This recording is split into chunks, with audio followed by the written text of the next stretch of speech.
नमस्कार. आपण आज चर्चा करणार आहोत ती महाराष्ट्रामध्ये मोठा भाऊ होण्यासाठी जी स्पर्धा सुरू आहे त्याची चर्चा करणार आहोत.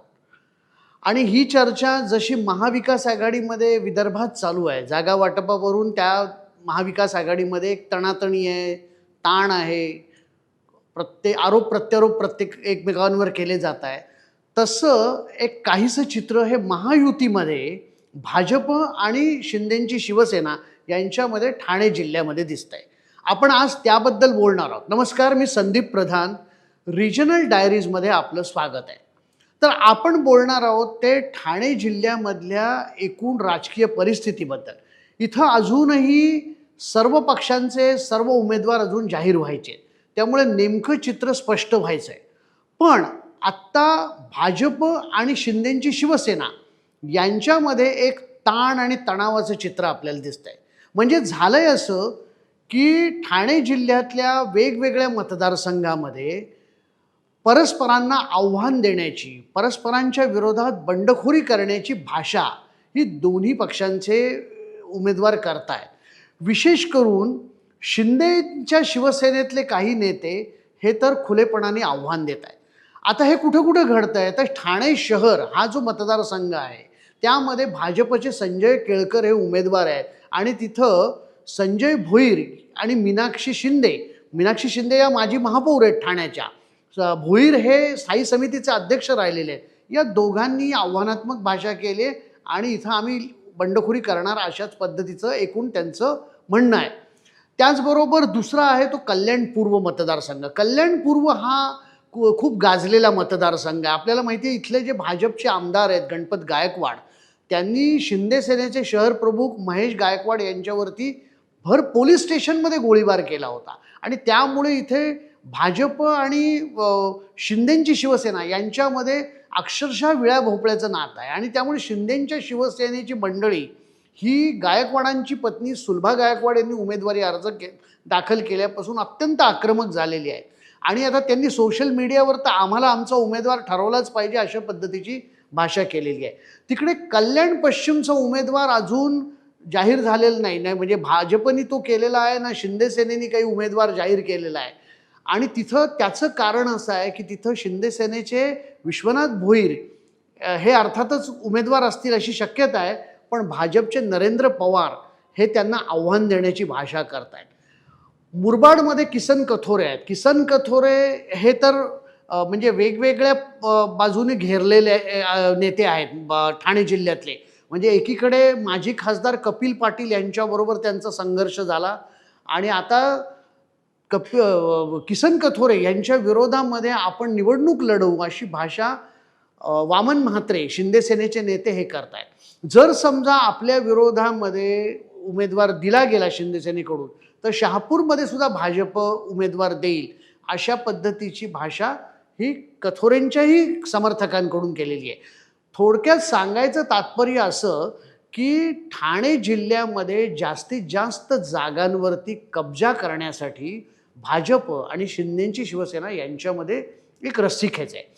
आपल्याला आठवत असेल तर लोकसभेच्या निवडणुकीच्या वेळी ठाणे लोकसभा मतदारसंघ आम्हाला हवा असा आग्रह भाजपने धरला आणि अखेरीस त्या बदल्यामध्ये पालघरचा लोकसभेचा मतदारसंघ सोडवून घेतला. मुंबईमधल्या जर परिस्थितीचा विचार केला तर मुंबईत भाजपला खूप अनुकूल परिस्थिती गेल्या 10 वर्षात निर्माण झाली. आपल्याला माहिती आहे की गुजराती मतदार हा भाजपबरोबर आहे. उत्तर भारतीय मतदार मोठ्या प्रमाणावर भाजपने आपल्याबरोबर घेतला आहे. मराठी मतदार, विशेष करून उच्चभ्रू मराठी मतदार जो राष्ट्रीय स्वयंसेवक संघाची विचारधारा मानतो तो सुद्धा भाजपबरोबर आहे. प्रश्न आहे तो ठाण्यामधला, म्हणजे ठाणे जिल्ह्यातल्या एकूण 18 जागांचा. आणि ठाणे जिल्ह्यातल्या 18 जागांपैकी अधिकाधिक जागा आपल्याकडे घ्यायच्या आणि मग मुंबई ठाणे या सगळ्या परिसरातून जास्तीत जास्त जागा निवडून आणायच्या आणि राज्याचं नेतृत्व हे आपल्याकडे घ्यायचं, यासाठी ही सगळी स्पर्धा सुरू आहे. म्हणजे एकीकडे शिंदेंना आपलं मुख्यमंत्रीपद पुढच्याही टर्ममध्ये टिकवावं असं वाटतंय, तर आपल्या हातातून गेलेलं मुख्यमंत्रीपद पुन्हा मिळावं अशी भाजपच्या कार्यकर्त्यांची इच्छा आहे. आपल्याला आठवत असेल तर अर्थातच जेव्हा केव्हा राज्यामधलं महाविकास आघाडीचं सरकार उलथून इथं महायुतीचं सरकार स्थापन झालं तेव्हा साऱ्यांनाच असं वाटत होतं की देवेंद्र फडणवीस हेच मुख्यमंत्री होतील. पण आपल्याला सगळ्यांना आठवत असेल ती पत्रकार परिषद, की ज्या पत्रकार परिषदेमध्ये खुद्द देवेंद्र फडणवीस यांनीच एकनाथ शिंदे यांची मुख्यमंत्री पदाची घोषणा केली. आणि त्यानंतर अनेक बातम्या आल्या की देवेंद्र फडणवीस यांनी किती म्हणजे म्हणजे अत्यंत दुःखी कष्टी अंतःकरणाने तो निर्णय स्वीकारला. भाजपचे प्रदेशाध्यक्ष बावनकुळे आणि चंद्रकांत पाटील यांनी तर असं स्पष्ट म्हटलं होतं की आम्ही छातीवर दगड ठेवूनच हा निर्णय स्वीकारलेला आहे. म्हणजे महाराष्ट्राचं मुख्यमंत्रीपद भाजपकडे नाही, याचं शल्य हे भाजपच्या नेत्यांच्या आणि कार्यकर्त्यांच्या मनात हे लपलेलं नाही. त्याचबरोबर इकडे शिंदे यांनी मोठ्या प्रमाणावरती शिवसेनेत फूट पाडून आमदार आपल्यासोबत आणलेले आहेत आणि आता त्या आमदारांना निवडून आणणं ही एक त्यांच्यासमोरची मोठी जबाबदारी आहे. आणि त्यामध्ये जर ते खरोखर यशस्वी झाले शिंदे, तर अर्थातच ते क्लेम करतील. ह्याच्यातलं गणित असं आहे की आता भाजप इथं 150-160 पर्यंत जागा लढवणार आहे. हे जरी खरं असलं आणि शिंदेंना कदाचित 90-95च्या आसपास जागा जरी मिळणार असल्या, तरीसुद्धा स्ट्राईक रेट शिंदे कसा ठेवतात, म्हणजे भाजपनी समजा इतक्या जागा घेऊनसुद्धा त्यांचे किती उमेदवार निवडून येतात. आणि समजा शिंदेंनी 90-95 जागांवर लढूनसुद्धा जर भाजप आणि शिंदे यांच्यामधल्या जागांचं अंतर हे एक 10-15 पेक्षा जास्त नसेल, तर मला असं वाटतं की निश्चितच आपला स्ट्राईक रेट जास्त आहे. आपल्याला कमी जागा मिळाल्या आणि तरीसुद्धा आपण जास्त उमेदवार निवडून आणले. याच म्हणजे मुद्द्यावरती किंवा याच आधारावरती शिंदे हे मुख्यमंत्री पदासाठी पुन्हा एकदा क्लेम करू शकतात किंवा करतील, याच्याबद्दल माझ्या मनामध्ये काही शंका नाही. आणि त्यासाठीच मला असं वाटतं की ठाणे ही त्यांच्यासाठी फार महत्त्वाची ठाणे जिल्हा अत्यंत त्यांच्यासाठी महत्त्वाचा आहे. आपण जर बघितलं तर लोकसभेच्या निवडणुकीमध्ये ठाणे आणि कल्याण हे दोन्ही लोकसभा मतदारसंघ शिंदे यांनी आपल्याकडे राखले. पण त्याचवेळी अंतर्गत मतभेदांनी म्हणा किंवा अति आत्मविश्वासामुळे भाजपने भिवंडीसारखा लोकसभा मतदारसंघ गमावलेला आहे. आणि त्यामुळे मला असं वाटतं की शिंदे हे अधिक आक्रमक झालेले आहेत ठाणे जिल्ह्यामध्ये. शिंदेंच्या असं लक्षात आलं आहे की मागच्या वेळी ज्या पद्धतीने भाजपने त्यांना काही उमेदवार बदलायला लावले, काही ठिकाणी त्यांना जागा सोडताना बरीच खळखळ केली, सांगितलं की आम्ही तुम्हाला ही जागा सोडणार नाही. तर हे जे सगळं काही लोकसभाच्या निवडणुकीच्या वेळी शिंदे आणि त्यांच्या पक्षाच्या लोकांनी सहन केलं, पण यावेळी मला असं वाटतं शिंदे यांनी आक्रमक पवित्रा घेतला आहे.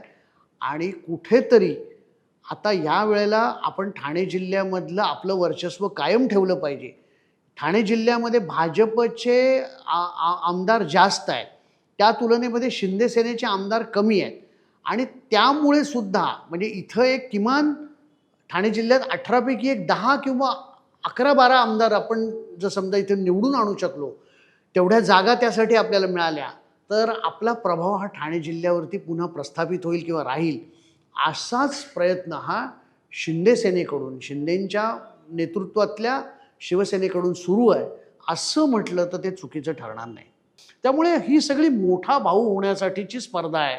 आणि ठाणे जिल्हा हे महायुतीमधल्या ह्या 2 पक्षांचं म्हणजे भाजप आणि शिंदे सेना यांच्यासाठी एक बॅटल ग्राउंड तयार झालेला आहे. आता हे अंतर्गत वाद कशा पद्धतीने वाढतात, का ते शमवण्यामध्ये दोन्ही पक्षांच्या नेत्यांना यश येतं, का ह्याच्यातून कदाचित उमेदवार बंडखोरी होणार नाही, पण छुप्या पद्धतीने एकमेकांच्या विरोधात कारस्थानं होतात का निवडणुकीमध्ये, हे सगळं पाहणं हे येणाऱ्या काही दिवसामध्ये खूप म्हणजे औत्सुक्याचं आहे आणि त्याच्याचकडे आपलं लक्ष राहील.